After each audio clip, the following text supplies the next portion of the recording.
First வந்து -3 minus 2. இப்போது மைனஸும் மைனஸும் நமக்கு ப்ளஸ் ஆயிரும். -3 + 2. இப்போ -3லேருந்து 2 கழிச்சோம்னா -1ன்னு வரும்.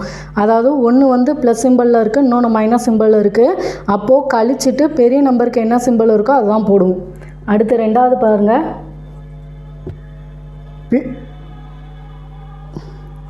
+6 மைனஸ் ப்ராக்கெட்குள்ளே -5. 6 இந்த மைனஸும் ப்ளஸ் ஆயிரும் 5. இப்போ நமக்கு 11ன்னு கிடைக்கும்.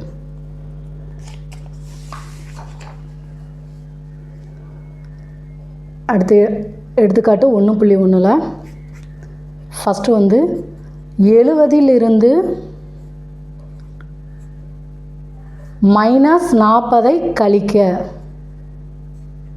அதாவது 70லேருந்து -40 கழிக்கணும். 70லேருந்து -40 கழிக்கணும்.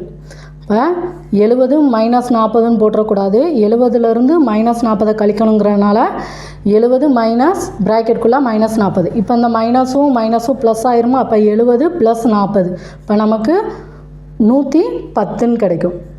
அடுத்து ரெண்டாவது பாருங்கள். -20லிருந்து -12 கழிக்க. இப்போ -20 போட்டுருவோம். இங்கே வந்து -12. இதிலேருந்து இதை கழிக்க சொல்லியிருக்காங்க மைனஸ் சிம்பிள். இப்போ -20 இந்த மைனஸும் ப்ளஸ் ஆயிரும் +12. இப்போ 20லேருந்து 12 கழிக்கணும். ஏன்னா 20க்கு வந்து மைனஸ் சிம்பிள் இருக்குது, 12க்கு ப்ளஸ் சிம்பிள். அப்போ பெரிய நம்பர்லேருந்து சின்ன நம்பரை கழித்து பெரிய நம்பருக்கு என்ன சிம்பிள் இருக்கோ அதை தான் போடுவோம். 20லேருந்து 12 போச்சுன்னா 8. பெரிய நம்பருக்கு மைனஸ் சிம்பிள் இருக்கனால -8. அடுத்த சம் பாருங்கள். மதிப்பை காண்க. ஃபஸ்ட்டு வந்து -11 மைனஸ் ப்ராக்கெட்குள்ளே -33. இப்போ -11 இந்த மைனஸும் ப்ளஸ் ஆயிரும் +33.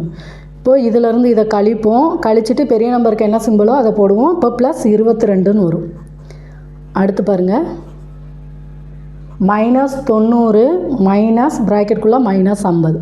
இப்போ -90 மைனஸும் +50. இப்போ கழிச்சோம்னா நமக்கு -40ன்னு வரும்.